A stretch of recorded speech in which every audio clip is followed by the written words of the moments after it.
Hola a todos y bienvenidos a un nuevo vídeo de la Biblia y su mensaje en las redes. Mi nombre es Starling Almarante y soy pastor en la Iglesia Evangélica de Móstoles en Madrid y estoy casado con Cristina y juntos estamos esperando a David, nuestro primer hijo. En el día de hoy tengo la oportunidad de acompañaros en el estudio de los versículos 5 al 36 del capítulo 21 del Evangelio de Lucas. En este pasaje Jesús nos introduce al tema de la escatología, y esta es una palabra extraña, pero que significa estudio o enseñanza acerca de los últimos tiempos. Cuando vemos el contexto en el que sucede nuestra historia, podemos fijarnos que Jesús había ido al templo de Jerusalén junto con sus discípulos para allí enseñar al pueblo. Aparecen la élite religiosa del momento para discutir con Jesús, y luego de esto Jesús ve que las personas van al templo también para depositar allí sus ofrendas.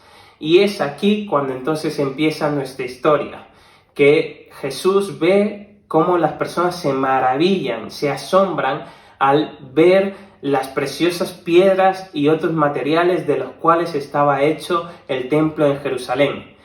Y permíteme que te pregunte, ¿has tenido la oportunidad en alguna ocasión de viajar a un sitio muy famoso en el cual has podido ver algún monumento que te ha dejado asombrado y sin palabras? Por ejemplo, cuando vamos a París y vemos la Torre Eiffel, o cuando vamos a Roma y vemos el Coliseo, o a Barcelona y vemos la Sagrada Familia, y por supuesto, si venís a Madrid no os podéis perder el Santiago Bernabéu, estadio del mejor equipo de fútbol del mundo. Pero bromas aparte, ¿qué tenían estos sitios que, al igual que el templo en Jerusalén, llama tanto la atención de la gente? Yo diría que es su belleza externa. Y esto me permite hablar de un tema muy importante hoy en día, que es el de las apariencias.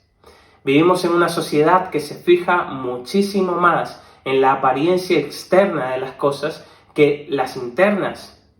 Pues esto no es algo nuevo. Ya en la época de Jesús esto sucedía. Ahí tenemos a los judíos que se admiraban de su templo. Ellos sentían orgullo porque creían que a través de ese templo podían tener una relación con Dios. ¿Te imaginas que eso fuese cierto? ¿Qué tendríamos entonces que hacer tú y yo hoy para poder relacionarnos con Dios? Seguro deberíamos de ir a Jerusalén, hacer una cola kilométrica por la cantidad de personas que habría allí, esperar durante horas para poder entrar al templo y entonces poder relacionarnos con Dios. Pero Jesús nos dice que eso no debería de ser así. Los judíos de su época no podían basar su relación con Dios en ir al templo, como hoy tampoco tú y yo debemos de basar nuestra relación en ir cada domingo a la iglesia. Porque como Dios le dijo al profeta Samuel, las personas miran lo que está delante de sus ojos, pero Dios mira el corazón. Bien, para sorpresa de los judíos, Jesús anuncia la destrucción de su templo. Les dice en el versículo 6 que no quedará piedra sobre piedra que no sea destruida. Y ellos sabían lo que significaba esto. El primer templo que había construido Salomón cientos de años antes ya había sido destruido como parte del castigo de Dios al pecado del pueblo de Israel. Ahora les anuncia que ese templo que les parecía tan hermoso, que tanto amaban, también iba a ser destruido. De hecho, esto se cumpliría cuando en el año 70 el ejército romano, liderado por el emperador Tito, entrara a Jerusalén y destruyera la ciudad y el templo hasta sus cimientos. De manera que se cumplen las palabras de Jesús: no quedará piedra sobre piedra que no sea destruida. El anuncio de la destrucción del templo crea tal incertidumbre en las personas que escuchan a Jesús que no pueden evitar hacerle dos preguntas. La primera es, ¿cuándo sucederá esto? Y la segunda, ¿qué señal habrá cuando esto esté próximo a suceder? Y todos nos podemos sentir identificados con esta curiosidad innata de querer conocer las cosas del futuro, sobre todo cuando el futuro traerá destrucción y dolor. Lo queremos saber para poder prepararnos cómo afrontarlo. Nos pasa siempre que escuchamos acerca de que vendrá una crisis económica o una guerra entre algunas naciones. Es como que necesitamos saber qué día, a qué hora y en qué momento sucederá esto. Pero Jesús nos dice que no nos corresponde a nosotros saber estas cosas, que ni siquiera Él mismo sabe. Y aún así, dejando claro que no vamos a saber cuándo esto suceda, nos advierte que van a aparecer falsos mesías, salvadores, que van a querer engañarnos, haciéndonos pensar que ellos tienen la respuesta a todas nuestras preguntas. Porque en todas las épocas siempre aparecen personas que anuncian que el fin del mundo será algo inminente. Es posible que incluso estas personas puedan realizar grandes señales, prodigios y milagros. Pero aún así Jesús es claro y tajante. No vayáis tras ellos, porque os intentan engañar. Y esta advertencia no es algo del pasado, también nos afecta a ti y a mí. Porque nosotros hoy en día también debemos de tener cuidado con las personas que se nos acercan diciendo ser algún ungido especial de Dios y reclamando una obediencia ciega hacia ellos.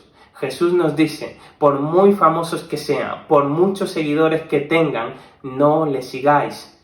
Las señales de las que habla Jesús en los versículos 9 al 11 no deben de tomarse como un anuncio del fin del mundo inmediato.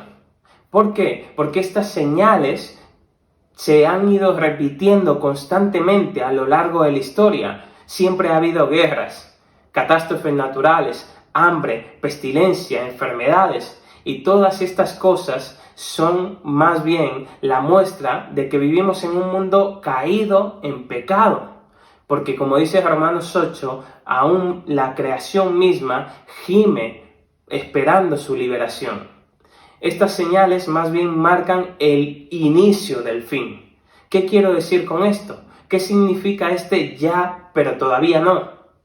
Pues hace referencia precisamente a este tiempo en el que vivimos de transición entre la primera y la segunda venida. Es decir, este tiempo empezó cuando Jesús ascendió a los cielos y terminará cuando Él regrese por segunda vez en gloria a reinar.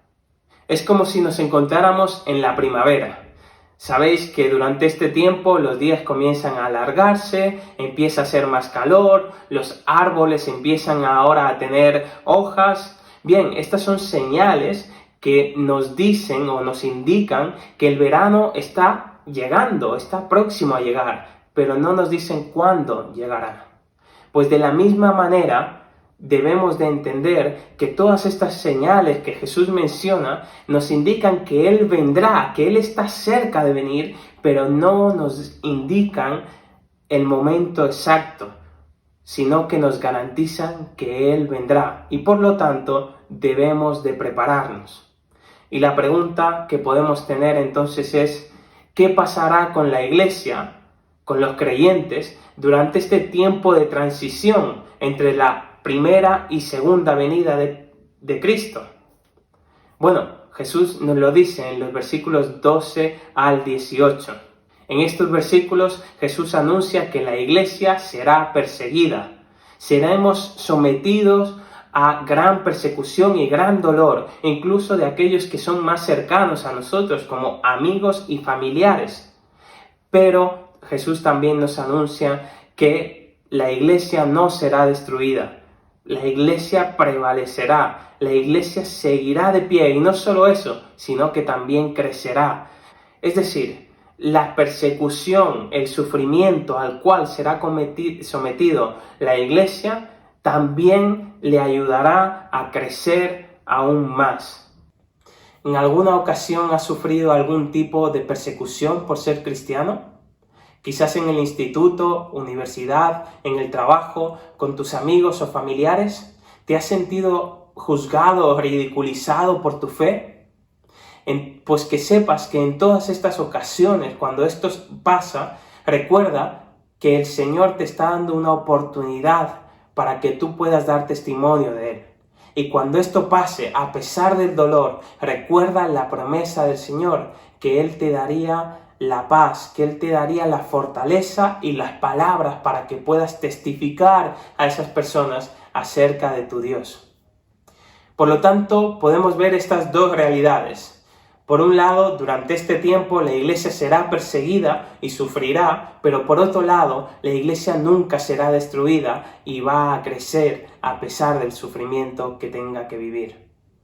Debido a esto, debemos de saber que las palabras que Jesús nos está diciendo aquí acerca de la persecución no nos deben de causar miedo, sino seguridad y confianza en Él. ¿Por qué? Fijaos en el contraste que hacen los versículos 17 y 18. Jesús dice, seréis aborrecidos de todos por causa de mi nombre. Pero también afirma, ni un cabello de vuestra cabeza perecerá. Esto nos recuerda la confianza que debemos de tener en nuestro Señor. Confianza que ya David tuvo cuando escribió el Salmo 23, versículo 4, cuando él dijo, aunque ande en valle de sombra de muerte, no temeré mal alguno, porque tú estarás conmigo. Y es que Dios nunca nos ha prometido una vida tranquila, una vida fácil, sino que nos ha dicho de antemano, vais a experimentar sufrimiento en este mundo, pero también nos ha prometido, yo voy a estar con cada uno de vosotros, yo os voy a cuidar, no os abandonaré nunca. Y esto, hermanos, nos debe de causar la tranquilidad para nuestras almas. Me encanta esta cita que nos da José de Segovia en su libro, que representa la esencia de estos versículos. Él dice, el mensaje de la profecía bíblica no es meternos miedo, sino darnos confianza. Nos habla no del peligro, sino de la seguridad que tenemos en Cristo Jesús. Pero a pesar de la seguridad que tenemos en Jesús, estas palabras que Él nos da a partir del versículo 20 nos advierte del gran sufrimiento que vivirá Jerusalén cuando en el año 70 los romanos la conquisten. Muchos cristianos que están escuchando a Jesús escaparán de esa gran tormenta debido a que están escuchando de antemano lo que sucedería e hicieron caso. Pero aún así, los historiadores nos dicen que en aquel momento murieron más de 1 millón de personas y cientos también fueron esclavizados por los romanos. Las señales mencionadas en los versículos 25 y 26 ya no son como las otras que se están repitiendo constantemente en la historia, sino que más bien son señales definitivas que nos marcan la venida del Señor Jesucristo. Por eso en el versículo 27 dice, entonces verán al Hijo del Hombre que vendrá en una nube con poder y gran gloria. ¿Te imaginas cómo será ese momento? Sería increíble estar vivo para poder ver cómo Jesús, el Rey de Reyes y Señor de Señores, desciende del cielo para juzgar al mundo. Ojalá tú y yo, como nos dice más adelante, podamos estar erguidos, podamos estar de pie cuando ese momento suceda. Pero hasta que llegue ese momento de la venida definitiva de Jesús, debemos de estar alerta. La parábola de la higuera nos advierte de que debemos de aprender a discernir los tiempos, de entender los tiempos. Cuando vemos estas señales, no las definitivas, sino las que se van repitiendo constantemente, las guerras, hambre, enfermedades, etcétera, que nos hablan de la seguridad de que viene Jesús, entonces debemos de estar preparados para su venida. Por eso nos advierte Jesús de que no debemos de dedicar nuestras vidas a la glotonería, embriaguez o afanes de este mundo, de esta vida. Estas tres cosas realmente engloban el total de los placeres de esta vida, que si bien en su justa medida no son algo malo, pero en sus excesos sí se convierten en malo. Por ejemplo, la comida no es mala. De hecho, es necesaria para nuestro cuerpo, pero la glotonería, es decir, el comer demasiado, sí que lo es. De la misma manera, todas las demás cosas. Permíteme que te pregunte, ¿qué podrías añadir tú en esta lista? Es decir, ¿qué es lo que más amas en este mundo? ¿Qué es a lo que más le dedicas tiempo? ¿Qué es lo que sueñas con alcanzar? Quizás tus estudios, quizás una pareja, un trabajo, ser famoso, las redes sociales, etc. Bien, estos versículos nos advierten que debemos de tener cuidado. No debemos de poner nada en primer lugar en nuestro corazón que no sea Jesús, sino que, como bien dice el versículo 36, debemos de orar y velar para poder estar de pie cuando el Hijo de Dios regrese a este mundo para gobernar y para reinar. Bien, hasta aquí el estudio de hoy. Recordad que si queréis profundizar más en este tema, tenéis en el libro preguntas muy interesantes que podéis leer y contestar juntos. Me ha encantado poder compartir este rato con vosotros. Os invito a que podáis continuar viendo los siguientes vídeos de la Biblia y su mensaje en las redes. Que el Señor os bendiga grandemente. Hasta pronto.